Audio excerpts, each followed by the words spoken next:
And we are live. Awesome.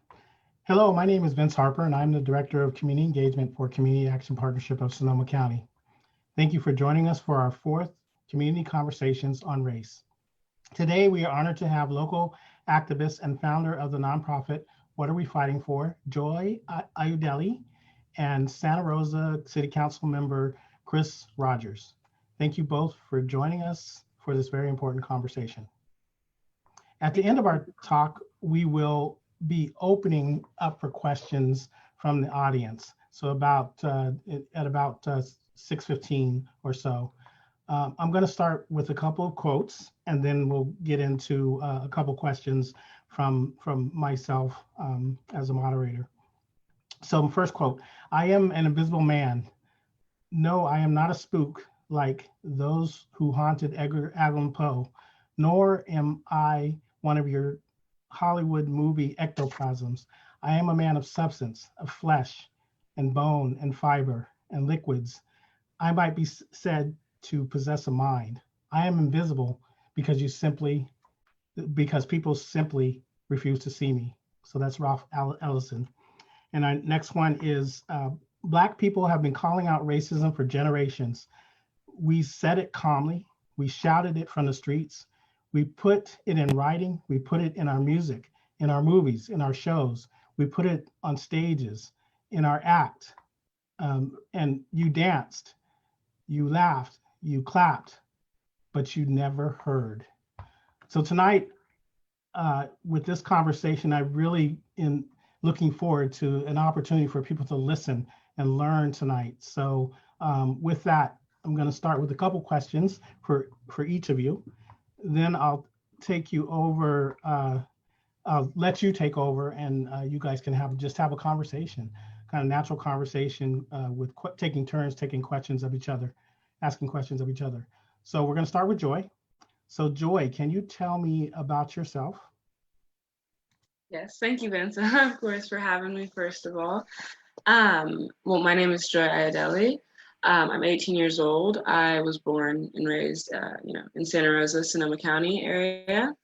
I went to Montgomery High School. I did end up leaving a year early and going to the Santa Rosa Junior College, which I will be attending again this semester for this school year again.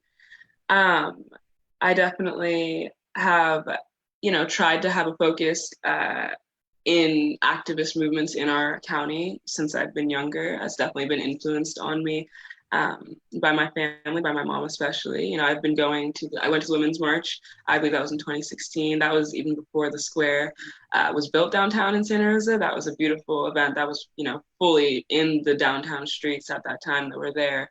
And that was one of the biggest events that I've been to. I went to March for Our Lives, which I believe was in 2018. That was for gun control. That was also a beautiful march. That was one of my first mainly youth-led marches where I was seeing people really come out.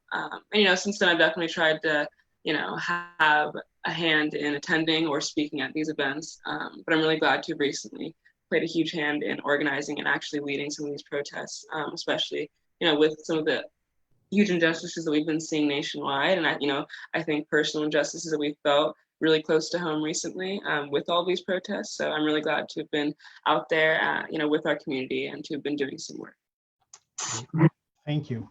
So what about you, Chris? Tell me a little about you. Yeah, thanks, Vince. And thanks for the invitation to join. And Joy, thank you for being willing to have this conversation with me as well as we move forward. My name is Chris Rogers. I'm on the Santa Rosa City Council. I was elected in late 2016. And before that, had worked for about a decade with local elected officials on policy development and on legislation. And that's really been my background, has been how do we take good ideas and figure out how to implement them to make actual change long-term. I did grow up in Sonoma County as well, was born in Santa Rosa, and then went to Rancho Cotati High School, went off to school in Santa Barbara for a little while, and then ended up back here at SSU for grad school. So love Sonoma County, and I think definitely want to help make it a better place as we move forward. For me, the last couple of months have been pretty great watching particularly youth activists like Joy, step up and really make themselves be heard. And your quote that you started off with, Vince, I think is really apt for where our community found itself, where we have these discussions and then there's less tangible action that comes out of that. Part of that's a policy development conversation that we can get into as well, where it's actually fairly common. But I think that so far, Joy and others are doing a really good job of continuing to move the ball down the field. And I think we're going to see some really meaningful reforms coming out of this. Great, thank you. Thank you. And so Montgomery High School and Rancho, is there some kind of rivalry going on or back in the day, or is it still going on? I don't know. You know, I think right now it's Montgomery and Santa Rosa. That's the main. That's the main rivalry. Yes. Yeah. When I was in high school, you know, we were football rivals, but it wasn't much of a rivalry since Rancho stomped them most years. Okay, well, honestly, I left Montgomery early. I have not too much attachment. Yes. So Joy, I wanted to and I'm going to ask this of both of you. So what made you take this role as a community leader? Yeah, I've definitely tried to kind of center in, you know, in communicating this, not only for this, you know, this conversation, but just in general, trying to kind of formulate my own thoughts on what truly kind of sparked that initiative to kind of move forward and lead in that way in the community. Because truthfully, I'm like a very shy person. I'm very reserved in my day-to-day life. You know, I'm not necessarily an extrovert in any way. I'm very much so an introvert. So it was definitely, you know, it's definitely been an interesting thing for me to ponder what really kind of pushed me in that way. Because it hasn't been uncomfortable in the sense of, you know, social gathering or social leading. And that's definitely a bit abnormal for me. But, you know, definitely something that I have been able to center down on would be May 10th of this year, my cousin Tamario Smith, he died in Santa Cruz County Jail. You know, at the time, I had already kind of felt a bit uncertain about it when I'd heard the news from my family. You know, my mom got the news from his family, his parents, and we kind of all talked about that a little bit because he was 20 years old, you know, an African-American male in the Santa Cruz area. He was in a single cell situation. You know, it was a very interesting situation. He had no, you know, previous health conditions that would, you know, lead us to believe that he had maybe gotten sick or, you know, and of course, you know, of all this COVID situation going on, that was our first, you know, of course, a possible thought because, you know, we're seeing a lot of that going on in any grouped area, especially in the prison system. But, you know, they very quickly did notify us that there were no signs of COVID, that was not anything that they were concerned about. So I would say that, you know, for the first week or so, we were very, very stressed. For 2 weeks, you know, still no report, no autopsy report. And at that point, 2 weeks later, that is when George Floyd had been murdered as well in Minneapolis. That was the 25th, I believe. So like a little bit over 2 weeks after that incident. And that was really, really, really, I guess, alarming to me to be seeing, you know, feeling so much weight on the Black community, really back to back, not only across this nation, not only in our community, but very personally as well. And then, you know, I believe it was like 3 or 4 days after George Floyd's death, they released an autopsy report that said that he had died of like pre-existing conditions. That was the first autopsy report that said that he had not died from any, you know, brute force, nothing like that. Which was very clear. I watched the video, you know, and that was very, you know, very horrifying thing to see. And it was very clear that that's not the case. It did not seem to be any pre-existing conditions. And obviously the most recent updated autopsy report does not say that any longer.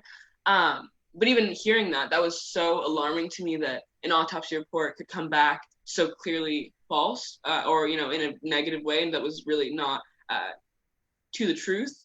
And that definitely kind of resonated with me as far as not getting any autopsy report back for my cousin. And so my first event that I did hold, my first protest, did take place 7 days after George Floyd's death, which was, I believe, the 1st of June. It was, you know, right on the 1st of June. And, you know, still at that point, even we had no autopsy report. At the time that I'd held my second gathering, which was June 8th, still no autopsy report for my cousin. You know, and I definitely carried a lot of that feeling, you know, through each of my events. At my very, very first event, we were met with slight violent interaction, from community members on standby. I did, lead pretty much a youth-led protest ranging mostly from 13 to 18, 19, the majority of the people that were attending. And we had kneeled very peacefully in the street, and we did have a shotgun pulled on us, in that situation.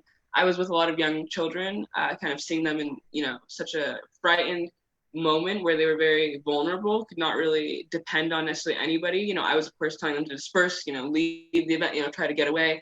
We can only do so much in that situation, and you can only do so much to like ease that worry. Though very soon after that, once we kind of regathered, I believe like 20 or 30 minutes later, far down the way, we were met with this one car with this young Black boy rose out of his car with his fist up in the air. That's like the main picture that has kind of gone around for like my organization.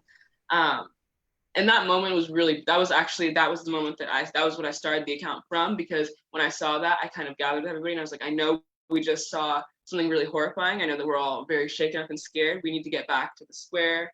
But, look at this moment, seeing this young boy who really does not know what he's doing. He does not know what we're kneeling for right in front of his car. He doesn't know what's going on, but we are doing it for him. So we need to remember what we are fighting for and who we are fighting for, and seeing these young children, especially, all these like young boys at my events, I'm definitely seeing a lot of my cousin in that. And I'm imagining, the stereotypes that they're kind of boxed into, the prejudice that are put on them from a young age, that my cousin dealt with and that ultimately ended his life so soon. Now that's been over a month, nearly 2 months since his death. And we have got an autopsy report back. The official autopsy report now for my cousin does say cause of death to be acute water intoxication, which is like in short, overconsumption of water, which ultimately we do not believe to be true, because one, of course, the autopsy report did take so long to get back to us. Two, he was in a single cell situation. They did also, there was time from when it was reported, in the initial from when it was reported to when paramedics showed up on scene, and all of this attempt to resuscitate him, so on. That definitely don't seem to add up with what the official report ended up being. So I think that's just even more resonation for me, reason to keep fighting what I'm fighting for, because that's very close family. To see my family kind of feel such a loss, and even you're kind of seeing on social media a lot that even though of course these incidents are still being highlighted, these injustices are still being highlighted, a lot of people are no longer trending. Breonna Taylor's name is no longer trending, and I believe now it's far over 100 days. I believe it's 115, close 2 days now since she was murdered at her home. And even though someone's name is no longer trending on socials, that does not mean that pain and that grief is any less prominent to the people that knew her directly, and that does not mean that her situation has ended in a just way. That does not mean that she's received justice. And the same goes to everybody, and that has received the same sort of treatment. Everybody that's kind of faced instances of police brutality because of their color. And I think it's really important to kind of what I want to mainly focus on, and what I've been trying to mainly focus on, is to continue reminding everyone what you're doing. And even I remember at my very first event, I was like, we're going to move in peace today, but that does not mean that we are not pissed, and that's honestly something that I want to try to, again, remind everybody that, you can move in a peaceful way, you can speak very peacefully, and you can also be very productive. But that anger needs to still resonate with you. You still need to understand that it's not just, you can't see slight changes being made and then forget about everything else. You can't see, George Floyd's murderers get arrested and then forget about Breonna Taylor's. You can't do that. And so, I think that those are definitely all moments that have happened really recently that sparked this in me. But, continuing to gather with our community and seeing so many young children. I don't know if you've seen there's also a young child named Kamari who's been at literally all of my events, and I know other events, like, tons of other organizers. He's, I believe, like 5 years old. He's the sweetest boy. And even at my last event on the 4th was by far the smallest gathering, but even then I still felt it was like a very nice gathering. I understand, of course, it's the 4th, and it was at a different location, so on and so forth. But when I first got there, when we were first organizing, Kamari was also there, like 2:30, an hour before the event even started. And he walked up to me and he was like, "Nobody's here." And I was like, oh, I know nobody's here. It's just because the event hasn't started yet. And he was like, well, do you think that people like don't care anymore that Black Lives Matter? And it's so hard to be faced with that, and of course I'm like, no, of course not. You know what I mean? This is just one, one day people are going to, continue to be coming out. But I know that he's also been going out to all of these events, and I know he has seen like steady die down. I know that since the first week, it has been less people. And that's really hard to see. That's really hard to explain. So I really want to kind of continue to, remind people why you're pissed, what you were pissed about a week ago, what you're pissed about a month ago, because it truthfully hasn't changed enough to let those feelings go. And it has not changed enough to the point where, you can look at those little kids and honestly, very comfortably say, yes, like they do know that your life matters, So that's definitely what has pushed me to where I am right now. And that's definitely the path that I'm going to try to be staying on as well. Great, thank you. And sorry for your loss. And actually, I had an opportunity to go to the event on Saturday. It was a wonderful event. Yes, thank you for attending. I don't believe that you're a shy person. You commanded such a presence during that time. So congratulations. Thank you. And then, so Chris, what made you take a role as a community leader? Yeah, thanks, Vince. And I think it sounds a little bit cheesy to just say that you love your community, but for me, I grew up in a public service family. My mom runs a nonprofit in Sonoma County working with developmentally delayed kids under the age of 5. And I know, Vince, you've heard me tell this story before, but there was a moment when I was about 13 or 14 where we were at the Human Race, and my mom had a booth there every year explaining the types of services that they had for families. And she had a gentleman walked up to her, and I'm pretty sure if it had been today, he'd be wearing a red Make America Great Again hat, who asked a couple of questions about what did they do, how did they help folks who were delayed, all that sort of thing, how were they funded? And then he looked at her and he said, well, I just don't understand why my tax dollars should go to helping somebody who's never going to amount to anything. Wow. And without skipping a beat, I say this pretty often, my mom's badass. Without skipping a beat, my mom looks at him and says, because you're lucky enough to not have a kid who needs these services, but if you did, you would hope that these services would be there for you. And for me, growing up, that was a pretty powerful frame to have, is at that moment, understanding that I was lucky enough to not need those services, but understanding the broader picture within my community of you need to still have those to be able to support people, to help people. And I think as I got older, we were talking about this a little while ago, Joy and I were, that I didn't have an ethnic studies class until I was off at college, right? And so your understanding of what your own privilege is framed by what your experiences are in the community that you grow up in. And it's one of those times where, for me, that story also helps to reflect that I did have a privilege in that moment, and my mom was fighting to try to help folks who didn't have that same privilege.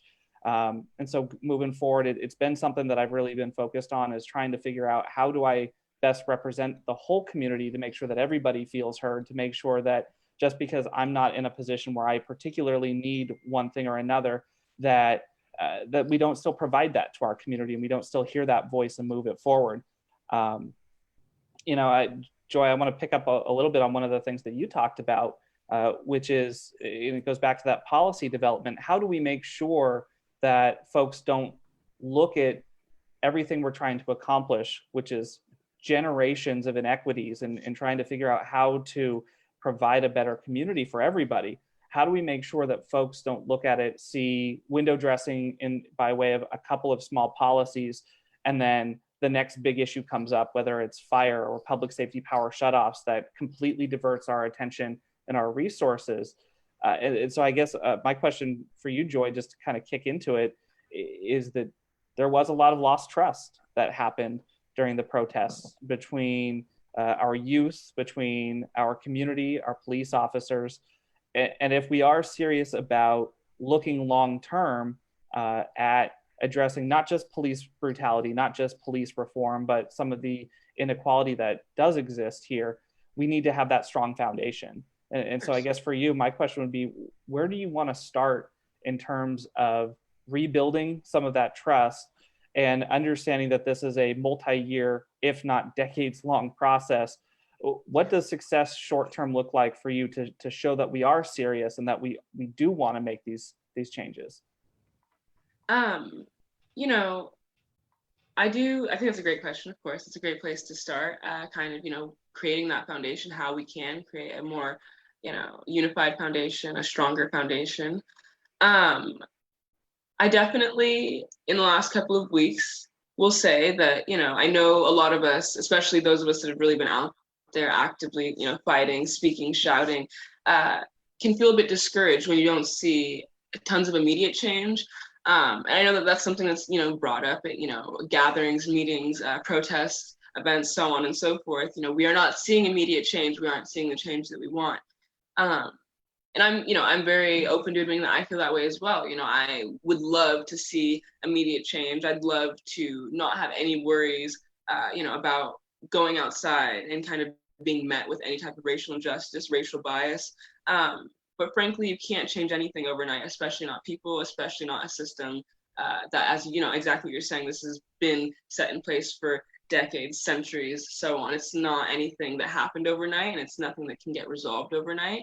But I will say, even highlighting for myself the changes, the progress that I feel I've been able to make in the last month, a month ago, at the very end of May, I could not have personally gotten in contact or made progressive contact necessarily with the police, with the chief of police, sorry, or with any members of the city, anything like that. Versus in this last month, I have now been able to talk with the chief of police multiple times, in person and, via email, so on. I've been able to talk with different city organizers, different coordinators for the city. I've been able to talk with, even people like, the organizers for the city parks, San Jose City Parks, San Jose City parking, like the actual parking structures, as far as like working, to get parking for events, things like that.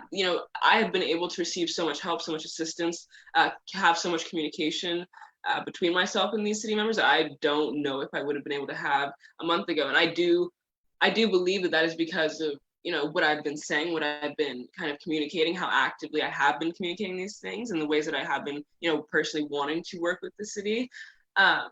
And, regardless if we're seeing immediate change, if we feel heard in the broad spectrum, the way that we want to be heard, I feel heard in the sense of I'm upset, and that's clearly being understood. And they are clearly trying to work with our community, not just me, but, what we are overall fighting for together, to at least come to an understanding. Now, I will say, though, at plenty of these meetings, I don't feel that these attempts to kind of hear the community have been done in the best way. I believe, at my second event on the 8th of June, I had a meeting with Chief Navarro, actually at an official meeting, because he wasn't my first event, he did attend that, but where we really were meeting, in public with him and the protesters, myself, everybody kind of together in that way. Because at my first event, we'd only really spoken separately, aside together with him, myself, and the lieutenant. But yeah, at this event, it was, a great opportunity to speak with everybody. I was able to hand deliver with myself and the protesters around, I believe, 300 signed letters asking to defund the police department and reallocate funds more directly to our community. And I was able to have those hand received as well. That the day started with me reaching out to the city and ask, I believe the communication coordinator, Danielle Garduno, trying to ask, hey, should I, drop these off at the post office? I was like, is that the best way to go about this? And she was like, no. She's like, we should just try to meet together, and I will try to hand receive them. And even when I announced that day at the event, seeing how excited everybody was, it was a really beautiful moment, because it's I think it's mind blowing to even feel that you will be that heard, where they're going to do, I was amazed to receive that call in that morning, and I was really glad to relay that message. Though, of course, at that meeting with Chief Navarro, I will say that, I think upon him seeing kind of, one, how large the crowd was that had come with me, as well as kind of how how varying the emotions were. Not everybody was coming just curious. People were very upset. Some people had been at protests for the weeks prior to that and were getting very upset, and were more immediately, demanding answers, so on. So he very quickly said, I'm, only going to be able to answer 1 or 2 questions. If you could, narrow it down, because I believe we went in with 5 or 6 questions. So we tried to narrow it down to, 1.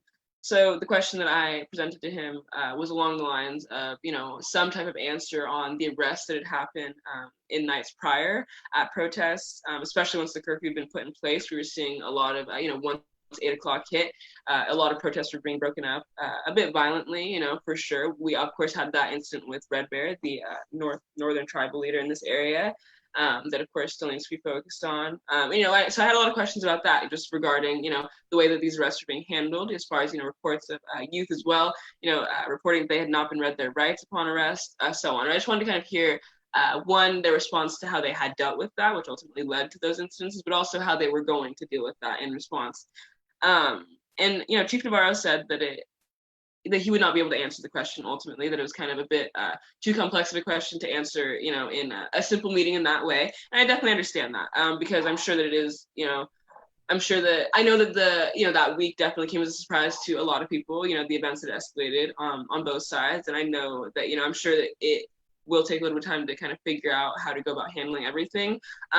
Though ultimately I would like, some answers. And I think that, to answer your question, the best way to go about kind of getting, those bonds created to kind of start building a foundation of trust would be to kind of actually feel heard in that sense, to feel that our questions are being answered directly. And even, of course, like, as I said, I know that meeting in that way, I know there have been other meetings similarly where people have kind of protested to the sheriff's station, to the city hall, so on, and trying to have similar meetings of that sort that have also kind of, not been necessarily very, very progressive or productive. Didn't necessarily result in a huge outcome, or that they had hoped for, that I had necessarily hoped for myself as well. But I'm very aware, as I said, that though, having those types of meetings won't necessarily get the type of communication that we're hoping for. But, to also, of course, be aware that we are, we're all very young out here. This is not anything that we are, prone to, anything that we have prepared for necessarily in any way, other than truthfully being Black our whole lives, and dealing with these situations, and of course being educated, but not necessarily having these career paths in these organizing ways. So it'd be really great to have our city, to have members of city council, if they can, to have the police chief, to have the mayor, somehow organize these meetings where we can very publicly, very directly talk, because of course we've been seeing some of these meetings that have been had via Zoom, but I believe there've been opportunity for like public comments on comment sections, which is great. It's good to have that. And I think it's good to at least be like, allowing the community to see that. And especially during this COVID situation, because I know a lot of people still are not leaving their homes. But that's not a very direct way to make that communication. And I feel like if we could be having, more direct communication, more public communication, not anything, so-and-so said this via email or promised this via, more just having, okay, these are, we hear you publicly, you communicated what you wanted publicly. Because I think that would ultimately allow us, one, as I said, of course, to make that foundation of trust and to kind of start feeling that we are being heard, and also two, to give them the opportunity to hear us more directly. Because if, we are coming at it from 12 different groups, from 12 different angles, marching to 12 different places on 12 different days, we're never going to quite get our point across in the way that we hope to, which is, also not something that we are unaware of in our community. I don't know, with these organizers, we're all, trying to kind of begin communicating, more aligned, organizing more in an aligned way, together, more unified, but ultimately having something where it's not just, we can't just have the organizers unified. It needs to be some type of unification within, our city, within the community, and our city representatives, within our officials, and those that are, sworn to protect. I think having that unity across all of those borders would be really, really great. And I think that definitely just begins with communication. And I think that, ultimately will give everybody the opportunity to work more efficiently and more productively if we have a way to have that communication. Yeah, and I think you definitely hit on something that we've talked about for a long time in this city, and that's that city council meetings are actually a really difficult place to have a dialogue with folks. Yeah. And so I think we as a city do a good job of providing an opportunity for people to tell us what they think, but there's no real back and forth or discussion and that makes Yeah. it difficult, right? And then throw in Zoom and it's even worse. Yes. So I did want to jump into on, you brought up that there's a whole bunch of different folks who are working on the similar things, but not necessarily the same things. I'll tell you, just as a city council member, one of the challenges that I've had is I'm hearing different things from different folks, and really just trying to parse out, how do I make sure that everybody feels heard, and also where do we start, right? Because some people want us to start with different issues. Yeah. I'm sure you're dealing with the same thing. Of course, yes. Yeah. Oh, sorry, continue. I was just gonna say, how are you guys approaching it, particularly with youth, trying to make sure that you have a seat at the table in these discussions, and that you're pulling more people in and trying to drive in the same direction? How's it going on your end for that? Well, I will say, I will be very transparent as far as like my gathering the youth. I would say that my first even my first event, like the very, very first one, was a huge youth outcome. We had a huge turnout. And I think that was really, really great to see, because even a lot of the events that I have been to, even youth-led events I've been to, I've definitely seen, still kind of a bit of like the older generations there primarily. So I was really, really glad to see at my first event so many young people really out there and actively witnessing, being a part of, and speaking for, what we are ultimately, what we are fighting against. But I would say, though, just in general across the board, these events that I've seen recently, it's been a bit sad to see the lack of, turnout in the youth, to see like less youth coming to events than, adults or young adults, elder people in our community. Because this is definitely something, we're just kind of getting our foot in the door, and it's definitely even that, as I was talking about with you a little bit earlier as well, seeing these really, really young children that are even coming out, these like 5-6-year-olds, they're not necessarily very aware, or not necessarily having faced a lot of what's going on yet in their life, but they're still out here. But I'm 18, I've definitely experienced my fair share of racial bias and prejudice and discrimination, and racial situations where my race was definitely pointed out heavily. So it's, I've definitely experienced a lot of that. I feel experienced enough to be out here communicating, and to be out here, if I'm out here old enough to be experiencing these things, I'm definitely old enough to be speaking out against these things. So I'd be really glad to see more youth coming out. I do have, I have, various, planned events with other schools in this area, Sonoma State being one of them. I have a speaker series planned with them later in the fall, and other things like that. So I'm really, I want to try to continue doing things like that. To get the youth to come out, especially. I want to try to continue talking with, especially the Center City School District, as far as like high schools, possibly getting, some type of communication in with them, having some type of, dialogue or meetings, where they can speak with, myself or other organizers that have been out here, throughout the summer. Because it's having that firsthand experience is unlike any other, and I think you can definitely communicate a lot from that experience, and from the communication, like from the experiences that I've had, the conversations that I've had with our city. But I mean, I think that overall, I will say that just in general, I think we've overall kept pretty steady momentum, now being into July. So it's been like, a whole month that's passed. And I'd say that protests, marches, events have still held pretty steady.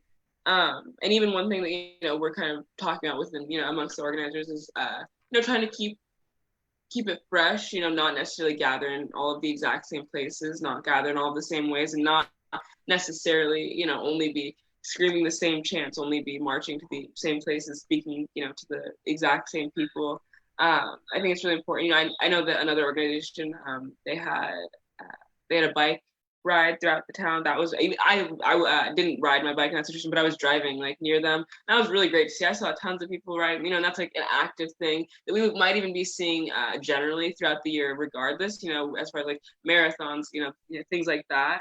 And instead, we're kind of like using that, trying to take advantage of that in a positive way, and make, produce something from that. People want to be, doing things, or people want to be, even like, for example, I know a lot of organizations are trying to do a lot of like live streams such as this even, and this is, a very beautiful thing. taking advantage of, the COVID situation. Yes, everybody is kind of still stuck at home or not necessarily able to go to work. And especially with summer happening as well, even, kids are especially not even on Zoom anymore at this point for classes. So it's really great to be doing things like this, having these live streams for people to just watch and be, communicating. Because I've had a lot of people, reach out to me via email and say, I can't attend your event. I'm very compromised. I don't want to go out, with the COVID situation happening, but what are other opportunities that I can participate in, or things like that.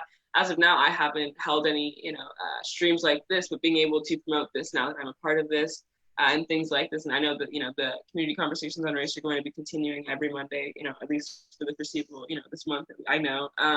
So, being able to kind of direct people in that way, you can hear community members directly, without necessarily being out there, not feeling uncomfortable in any way or compromised, but still being able to, get firsthand account. And I think it's just really important to be continuing the conversation in all of these ways, to continue having the conversation, publicly, making that accessible to everybody, having these events out for people. And, I definitely think that as well, even what we were just talking about, not necessarily all communicating from the same starting point or having, different areas to communicate from, different focuses. I think that also in part leads to the turnouts that we're seeing at events, because if certain groups are only promoting certain things, only having certain events, or only working with other organizations, their following might be very particular compared to other groups that are also, very particular. And so you're kind of seeing that broken off. The same people that attend certain organizations gatherings will be, so, you're kind of going to see that breakup. And, exactly what I'm, again, trying to communicate, that I think if we all, everybody, not just, the city, but as well these organizers, if we can all kind of come together from a better standing point, we can probably, one, see better turnouts at these events. And that will, of course, lead us to having more direct communication with our community, because more people will be there. And, you'll be, I have a lot of people, unfortunately, right now, most of our ways of going about communicating things are via social media and, the coverage that we get in the press. And I have a lot of people that just aren't, very heavy on social media. They don't spend much of their time that way. And unfortunately, you're going to miss out on a lot of information about events. So, we can't really necessarily rely on that being the only way. So I think that really using these events in the best way possible, making sure that we're really reaching out to everybody in the community, not just one group, that we're kind of really showing support to everybody, as well as encouraging everybody to come out. Because even if, this is, again, something I said at my very first event, especially when things were very, kind of getting really heated in our community and we're seeing them escalate really violently, I tried to point out to everybody, though we're all coming out right now for something that affects some of us, an injustice that affects some of us, we are all risking something kind of being out here, especially at that time when things were so violent. And the same message can convey in this sense, though, again, we are still fighting for something that does only affect some of us, we can all learn something and all actively fight against that. Even if it's not against you, you can still fight against that and not, join into that mentality or be against, a group of people. So I think it's really important that we, kind of gather together, and whether that be just meetings, between organizers, or meetings with organizers and, possibly the community with the city, things like that. And then we could all, really narrow down what we are trying to communicate, what we really want to see, as well as, ways to go about gathering the community, ways to go about giving that information to our community, because I think it's really important to continue educating our community, to continue, of course, encouraging the youth to vote, to, of course, encourage the youth to be active out there, because anything that I've learned in this last month is that you definitely have a lot of power and influence in your community, regardless of how old that you are. You can really make a lot of change regardless of where you're starting from. So, I think that we will hopefully be seeing a lot of that. And I know that we are already kind of on the organizers part trying to, rein that in a little bit, try to start organizing more together, and hopefully start communicating more directly between ourselves and the city. But yeah, I definitely think that will ultimately be the best way to see progress on both sides, and as a community, is to kind of narrow everything down and to continue, trying to continue getting that information out to our community. Yeah, and I do want to appreciate, you talked about finding ways to pull more people in. It's not just a single strategy or single policy that you all are working on. You and I were talking earlier, it's yes, we're mostly talking about police reform from the city side, but then also you're talking about ethnic studies in in the schools, and that's coming up on Wednesday, right? That the schools will be considering that? Yes, so I'm not sure if the official meeting of contemplation will be on Wednesday with the school board, but I know the official advisory board will sort of been meeting. I'm very fortunate to kind of had some teachers from the San Jose School District reach out to me. I've also been really fortunate to see a lot of them at my events. For my very first event throughout this last month, I've seen a lot of teachers, not only from Montgomery, the school that I went to, but as well from San Jose High School, from Maria Carrillo, etc., attending these events. And so a teacher from, I believe it was San Jose High, did reach out to me about a week ago or so, bringing up the idea that they have been working on for an ethnic studies advisory board, kind of trying to work, ethnic studies into the curriculum of classes currently, as well as kind of trying to work towards making that a graduation requirement. And originally they were, trying to focus mainly with people that were either kind of already working in the school district or had already graduated and, were well in that way. But they have reached out to myself, and I know a few other people that have been attending events, organizers, because I do want to have youth perspective, having just, left high school, a perspective on how those classes were, the studies were, and what, impact that we can make, what changes that we kind of should be seeing. I definitely, even, something that I want to communicate with them and have been trying to communicate with them is that even in my advanced classes, my IB classes, my IB history classes, world studies classes, things like that, world studies oftentimes meant like a variety of Euro studies, I feel like, and we never really delved too deep into Afro studies or Latinx studies or Indigenous studies, so on. It'd be really great to see some of that, because I think that when you don't educate, especially in, a group situation like high school, like middle school, in those points leading up to college, if you don't really educate, that lack of education can, of course, no negative, not necessarily inherently negative way, can turn into ignorance, because if you are uneducated on something or unaware, you might take it and, for one way. If you think, okay, 14th Amendment, slavery abolished, racism gone, so on, you might not be so sensitive to Black issues, and that does not mean that you are racist. That is, your perspective on the situation. And I think that a school system is a great place where you can kind of try to work on that perspective, work on, the mindset that you're instilling, as well as educating on, a lot of these injustices that we've seen throughout history, but as well as, injustices that we're seeing presently right now. And so, yeah, I'm definitely really excited to see where that goes. I have a lot of hope for that, and I have a lot of faith in, our school district that they are going to be incorporating this. And I think ultimately it will be great to see that, in high school studies, and to have that be a requirement for graduation. Because I know, right now, even, like my high school requirement graduations, we had to do, I think it was like 1 year of a foreign language study. And in our foreign language classes, I know that they do try to incorporate some study of like some cultural studies, but even then you can't really go too deeply into anything. And I have been fortunate, in my brief time since leaving high school, I have at the JC, been able to kind of experience a little bit more variety in that sense, as far as like my curriculum and like the academics.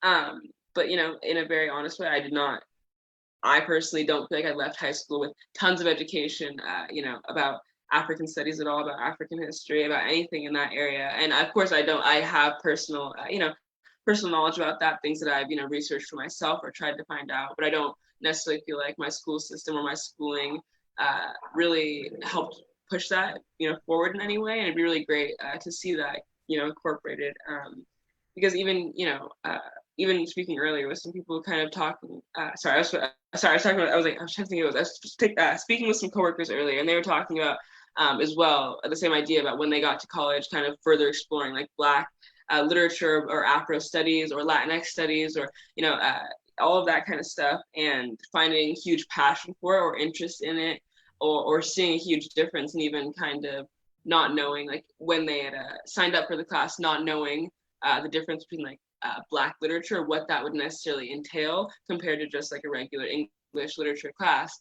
And I think that's like really interesting. I think that all of those things could definitely be highlighted on in a, in a high school situation, in a high school environment. And I think that I could have seen that, personally in my classes as well. And I know that I did have some teachers that, added certain things to the curriculum, especially as I got like towards the very, very end of high school.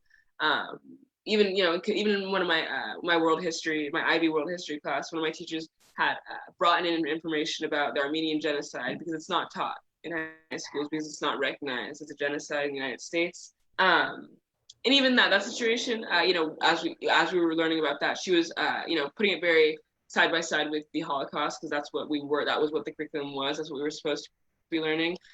So she as well incorporated that, and even seeing how vast the similarities were, and we just were blatantly not learning one of them, or not supposed to be taught one of them. And regardless of even if it was taught as a genocide, it's even the fact that that kind of information is just blocked out of history textbooks and was not in any of our learnings, any of our studies. It's very interesting to consider. And I think that's of course just one instance, but we see that so often in in the studies, especially in history studies in high school. I feel like so many parts of history which are sort of blocked out or brushed over, made to seem one way, and even and this is even like, I think that something as basic as like Christopher Columbus, I think even in like later in high school, I think that people that my peers had a different idea about like what Columbus represents or who he was, because of the very first studies of Columbus discovered America, and I think that kind of like does carry on throughout a lot, and I mean I think that obviously that's not the study, that's not the end of the studies, of course, you delve into that further as as I got into high school, but I don't even think you should ever start out in that way. You know what I mean? Don't ever start out in the way of he discovered America, because he came to America. This land was already here, and there were already people here, and so on. And so I really think that getting to the root of that and working on an ethnic studies advisory board, hopefully changing the curriculum, rewiring that, focusing energy, redirecting energy in other areas, I think that would be really great to see. And I think that having that, I think that starting with the school system is definitely a great way to kind of see that sort of like immediate progress we want to see. Of course, again, I know that that's not any, not necessarily the huge changes that community members want to be seeing, but for me personally, that is something huge that I would not have even fathomed, prior to this last month. So for me, I think that's definitely a win in our community. Perfect. So I'm going to jump in for a minute because we're getting to our comment section, but wanted to see, you have the mayor, the former vice mayor, and we have a city council member here, and he's all ears right now. Is there anything that you would like to say to him or ask him to clarify regarding anything at this point?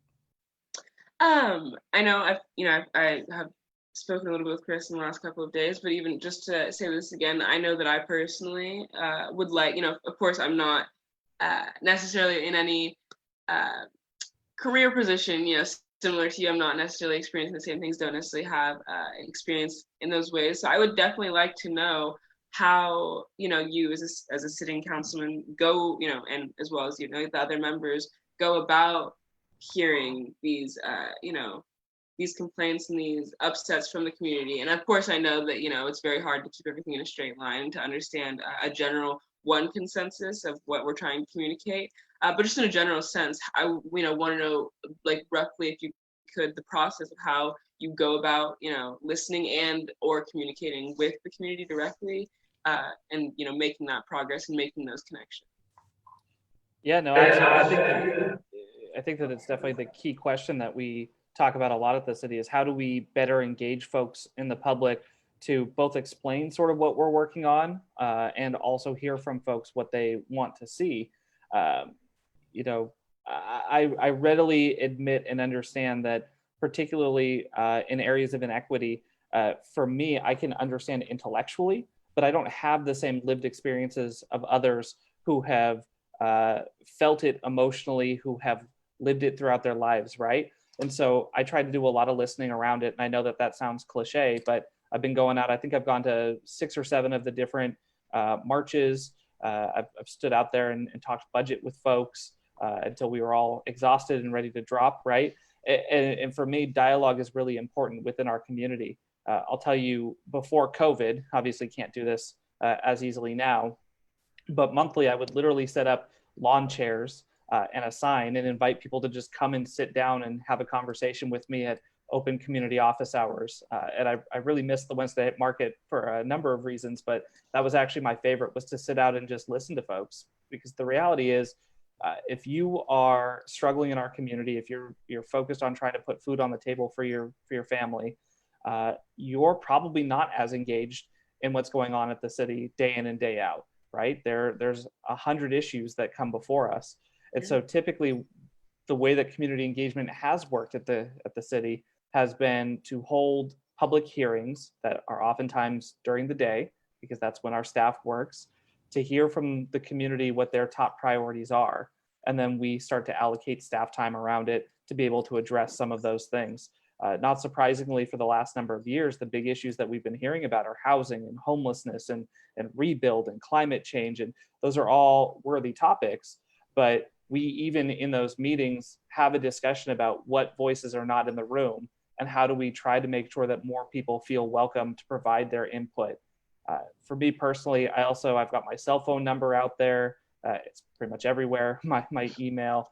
I try really hard to make sure that I'm listening to folks, and not just, I think during COVID, I think through social media, I think it's really easy for us to get stuck in our bubbles of talking to the same folks over and over again and hearing the same perspectives over and over again.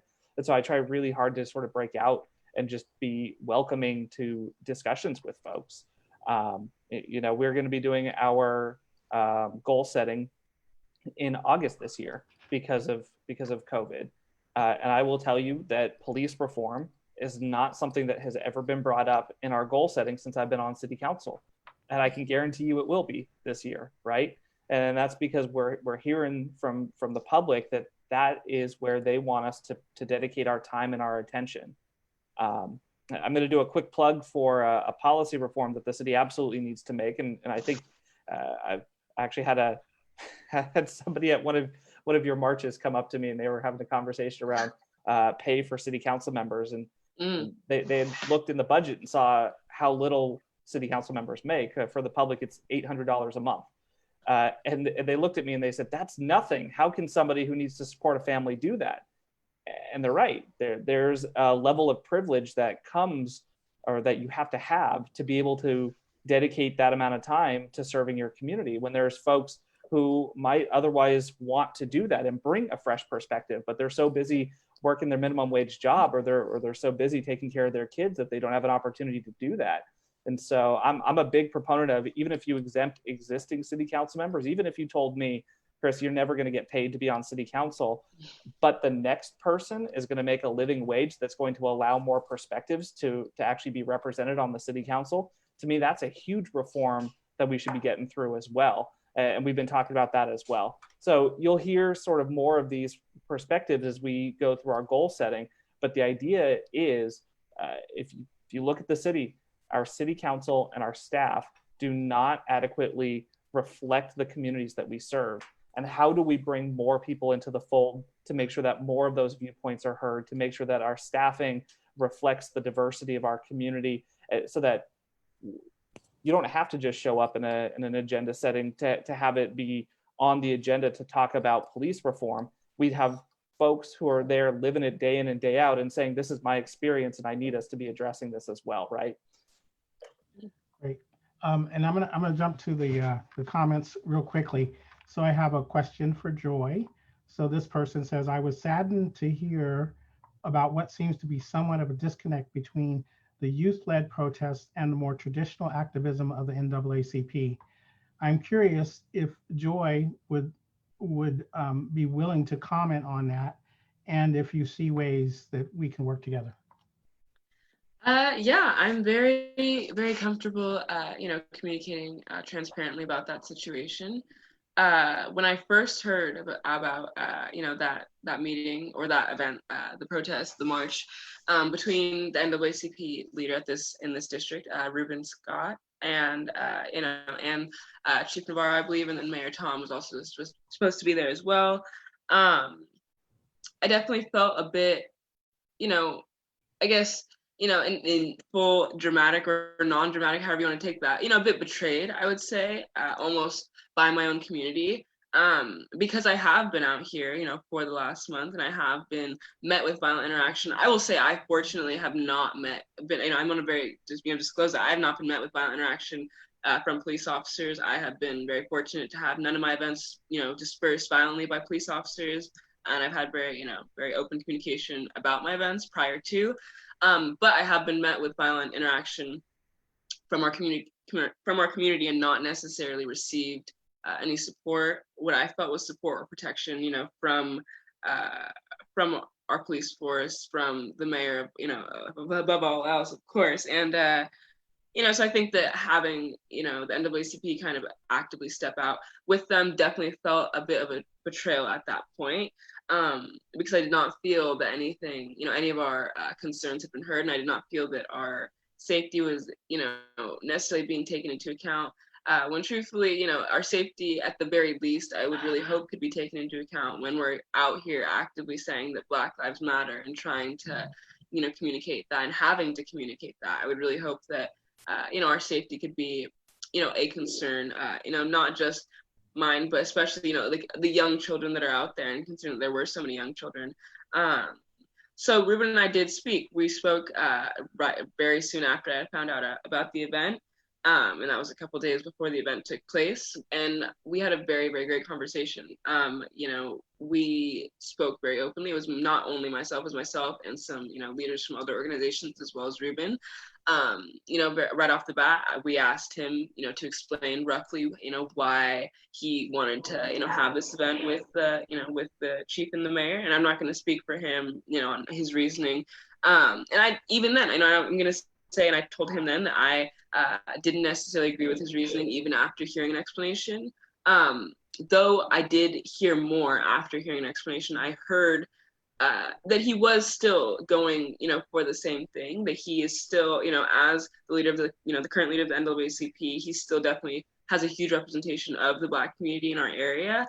And, of course, he, hearing a little bit of his background, his experience, his perspective, he's definitely aiming for the same thing. He wants to see police reform as well. He kind of wants to see some of those changes made as well. And he also, something that really, connected with me and resonated with me is his huge concern for the youth.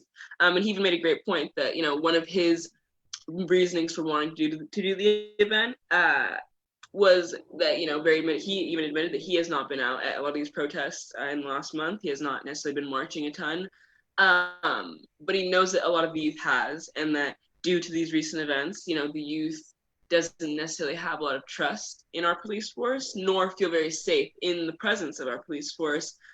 So, Ruben did communicate one of his points was to kind of go out and represent the youth in that way, and to kind of be able to communicate securely to what he felt was going to be a safe event, and kind of be able to communicate our concerns or what he believes, are our concerns generally, to the chief and to the mayor, and not necessarily, because he was, feeling that not a lot of youth wanted to kind of continue having these meetings with the mayor and with the police chief, which is very true in a sense. I think that we're having a little bit of frustration with that, but and I think that I definitely also really appreciate that, because I definitely don't have the most trust in our police force currently. I don't necessarily feel the safest around them, though I of course do want to have that, that conversation with them, want to continue to have conversation and see some progression. So I definitely, hearing that from Ruben, that definitely resonated a bit with me, and I definitely took the moment to realize that though he was going about it in a way that I would not agree with, he was still going about it, towards and aiming for the same thing. And truthfully, at a time like this, it can be very damaging, when you have a Black community then attacking another Black community, or sub communities within the Black community, so on. That can be really damaging, because right now, above any other time, we really need to be united and coming out as a united front and showing support. And if we are all ultimately going, aiming for the same thing, though, that might be going about that in different ways, we need to realize that, we're even seeing that within the youth-led groups, we're going about it in different ways, you know, and I don't necessarily agree with every, you know, protest that's being led. And I know that I'm sure that people don't necessarily always agree with mine. So, you know, I definitely took that second to look at Ruben's event and say, you know, I don't necessarily agree with how it's being done, but I respect you for still doing something. You are still, you know, trying to do something. And, you know, I really do hope, you know, Ruben and I have now made that connection. You know, we've now exchanged information, and I do believe that we will be working together more moving forward. But very again, transparently, I do not regret not attending his event because, as I said, I did not personally agree with it. I do not think it was the most productive way to go about things because, you know, he kind of held a meeting, you know, between himself, the police chief, the mayor, very similarly to the way that I tried to go about it with the chief, and very similarly to ways that other groups, you know, we've seen them try to go about that. And it was not that, you know, I don't think that that intent wasn't there, but it's not necessarily at this point the most productive, the most direct game plan. So, you know, with that respective disagreement aside, I'm glad that we can, you know, continue to have a, you know, hopefully build a strong relationship because, of course, he is, you know, the leader of the NAACP in this area, and you know, they do have a huge representation, as I said, over this in the Black community in our area. So I'd love to, you know, continue to see them going out more. And you know, even Ruben himself was very, you know, again, transparent about not attending a lot of the events in the first couple of weeks. I asked him if I could, you know, give him my perspective, my experience with the protests that I've been to, my experience on like the relationships and the conversations that I've had with, you know, myself and representatives of our city. And he listened very fully to that. And I think that he kind of got an idea, you know, about where that frustration, where that anger, that fear, all of that is coming from. So, you know, I really do believe that we'll be able to kind of, you know, work together moving forward. But I don't want anybody to, you know, believe that not showing up at that event is, you know, a disconnect with that passion, that feeling. That is not at all a die down, and that is not at all kind of being quiet or giving up in any way. That is just, you know, respectively choosing to continue on the path that we are on. And though that does not mean that we won't see ourselves kind of cross paths later on. Perfect.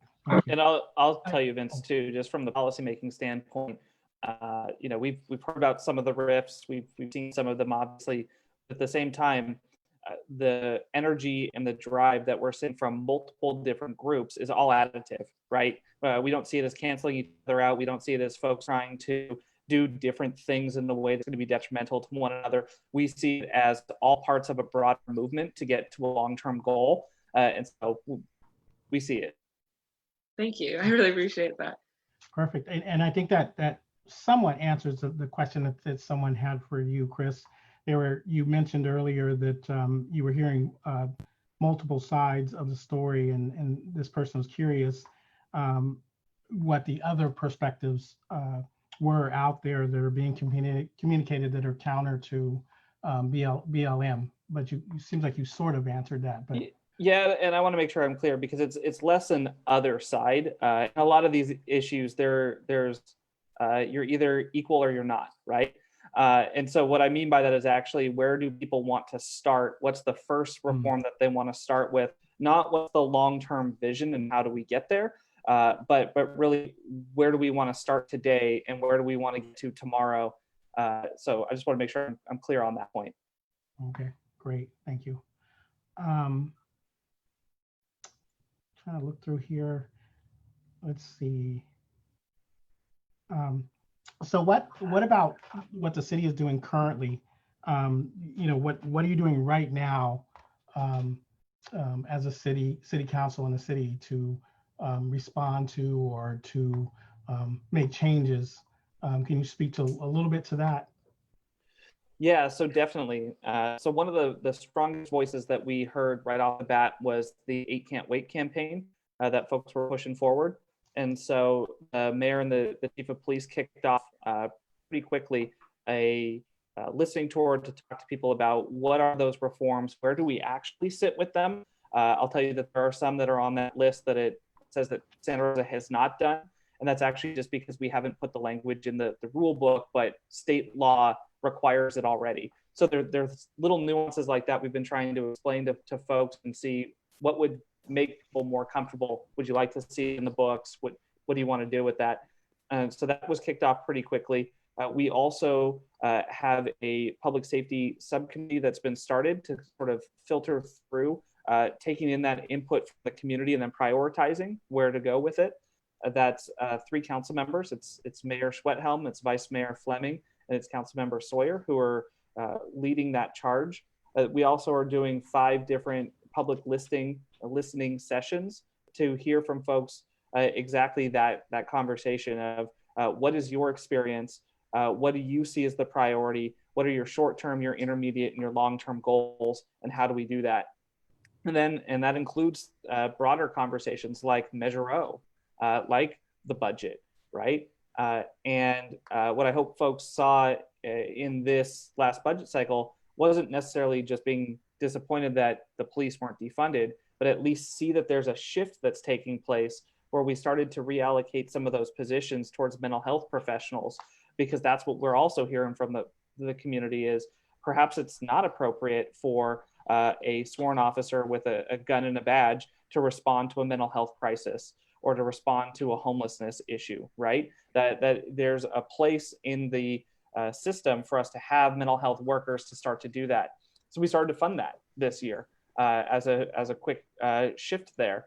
And you'll see that over the next couple of months, if not years, as well, as we really try to have a cultural shift in how we respond to our calls for services here throughout Santa Rosa. But it does involve other aspects of conversation that we haven't had. What is your standard of coverage? What is your response time that you expect to have? So there were components of it that the mayor and the city council really wanted to dive into to have a real broad conversation with folks around what the expectations are, and then tailor the budget to meet those expectations as well. So I think you'll see those really, I think by August is when you'll start to see some of that pop up.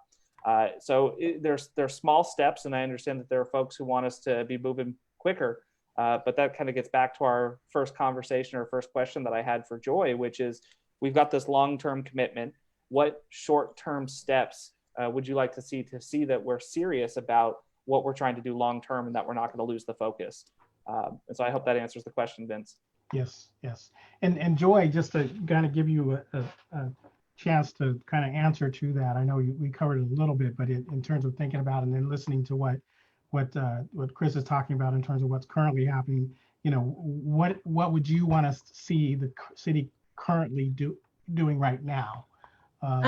Well, of course, as I mentioned, I'd love to see some work on that, that communication, that, ways to go about having that communication, having it more organized in a more direct way, in a very public way as well, where we can kind of see, active communication, not exactly, what Chris was saying, when you're having people kind of post comments, there's not necessarily a lot of opportunity for back and forth communication.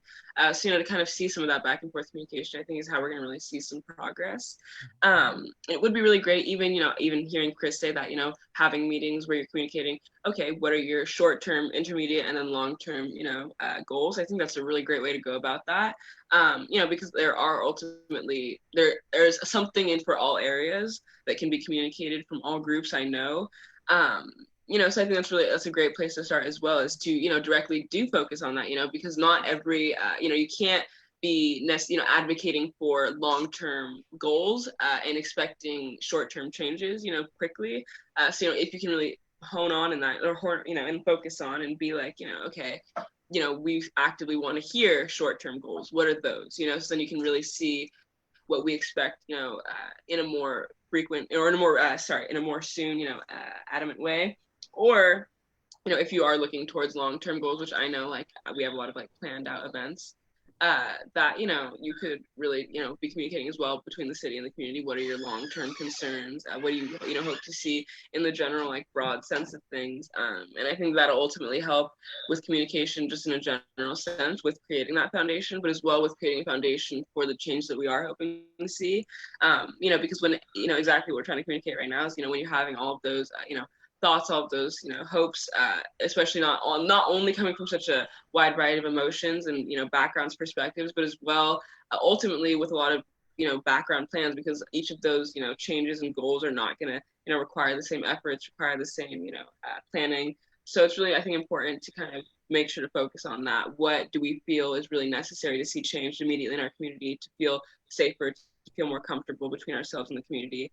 And I think they're just ultimately going about holding those conversations in some way, in a more productive way than we're currently seeing, would be really great. And I'm really glad, even to be hearing from hearing from Chris right now, they have their own concerns as well with how the communication's been going, and ways to kind of, alter the conversation. So I'm really glad to hear that that's already kind of being discussed, because I think that that's where we're going to, start to see that foundation being laid the strongest, especially is with that communication and with feeling like we can actively, one, freely communicate, communicate that anger, communicate that upset without being met, with any violence or, a negative response on the side of, our representatives, but as well as having our city speak very openly with us, not necessarily only saying what we want to hear, because of course, not every answer is going to be a good answer. And frankly, like, we need to hear those bad answers, if there is a bad answer to a question, or, something that you think the general population won't be satisfied with, that is, I think, very fair to just disclose that and, hear that we are not,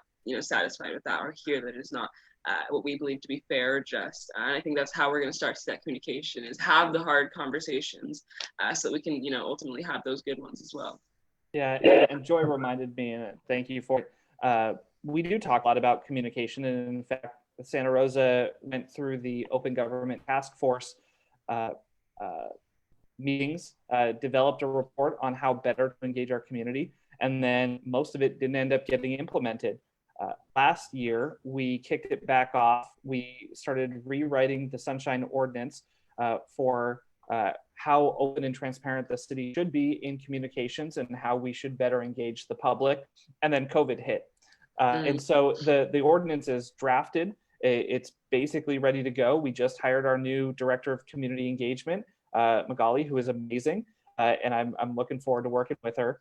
And in the next month or so, you're probably going to see us bring to the full city council the Sunshine Ordinance that has been languishing for a while, that does put in place things like helps us to make sure that we have adequate language translation services, right? So that way folks can continue to communicate with the city at their comfort level, and provide tools to make it easier for folks to be heard as well. So I'm glad you mentioned the communication, Joy, because that is coming. We've been working on it for a while, but it's definitely coming. Yeah. Awesome. Great. So I'm going to give you the last word, Chris, because this is pertinent to what you were just saying. So how do we get, we've been talking a lot about communication. Joy's been talking about the need for more communication. So how do we get to have that conversation now, so that Joy and people who are interested in having a conversation don't have to wait till August? So what can people do now to have that open conversation? I think you mentioned listening sessions. So when and how does she get involved in this? Yeah, so if you go on the city website and look at the public safety subcommittees, it's got all of the dates listed. I don't have it in front of me, I apologize, but I can share it to social media after this if it's helpful for folks. That's an opportunity for people to engage directly during those meetings. I would also, as I mentioned, my cell phone number is out there, my email is out there, social media is out there. I am more than happy to engage with folks as well, as I know other city council members are. The Brown Act, which we all are required to be under, it trades transparency for dialogue. It makes sure that everybody has an opportunity to say their piece, but it also limits our ability to have a discussion. And I think that's really frustrating for folks. And I appreciated the question earlier about how do I engage folks? And I got to talk about the community office hours. It is, for me, it's an understanding that community engagement is not an activity. It's a mindset, and it is a consistent effort that needs to be made. And even when there's obstacles in place like COVID, we're still dealing with really important things where perspectives need to be heard from the community. And so I hope people will continue to take advantage of that, to email us, to call us, to send somebody a message on Facebook or on Twitter, because all of that adds up to hearing more perspectives and getting a better feel for where the community would like to see our resources go going forward. We had this community empowerment plan that goes with our discussions around police reform that I hope folks will take a look at. It is in large part out of the Open Government Task Force report that came forward. It's a lot of the things that we will be seeing here through August or August, September, whenever we do end up seeing the Sunshine Ordinance. That's in place now. So we're not just waiting until the ordinance is in place. These are things that we've been implementing, and I hope people will check it out. Great, thank you. And actually, I want to come back to Joy. Sorry, I said that you would get the final word, Chris, but I want Joy to have the final word. And so we're over time, and I'm going to close out after this. But any final comments from you, Joy? Overall, I'm just really, really glad to, of course, been given this opportunity, but of course, thank you, Chris, directly for communicating with me today, for having this conversation. I think that, it's really great to hear the perspective from both sides, as someone working for the city, as someone who's been kind of, to say working against the city or trying to work with the city, recently, kind of speaking out in that way. It's been really great to kind of see those opposite sides of the spectrum and how we are both, though, of course, even what we're trying to point out right now, not only within the community, within the Black community, just across the board, though we are going about it in different ways, it does appear that we are still, ultimately aiming for the same goal. So I'm really, really glad to see that. Perfect. Thank you. Thank you. I really appreciate both of you for taking the time to be here today. And then everybody who's participated in the comments and everybody that's watching. So these are important conversations we're having in our community, and I do want Joy to remember. He said he has his cell phone out there, so you can call him anytime. Yeah. Yes, I'm sure we'll definitely try to make.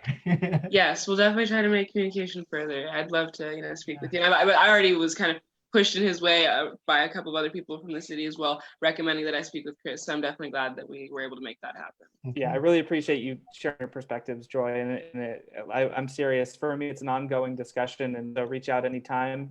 You know how to get a hold of me as well. Vince and I actually first met on the Community Advisory Board, which he's been doing since I think it was created, and does a great job there as well. So let's continue the conversation, and let's get things done over the next couple of months. Sounds great. Perfect. Thank you, guys. So next week, our topic will be realities of being Black in Sonoma County. So it's going to be a panel moderated by one of CAP's own, Corey Spencer, and it's going to feature members of our American members of our staff. So I just want to say thanks again. We will see you next time, and get involved, get engaged, listen, and let's make change happen. So I'm going to ask you guys to, I think, jump off and then jump back on. We'll have a short conversation afterwards. The rest of you, thank you for showing up, and we're going to end our broadcast. Thank you.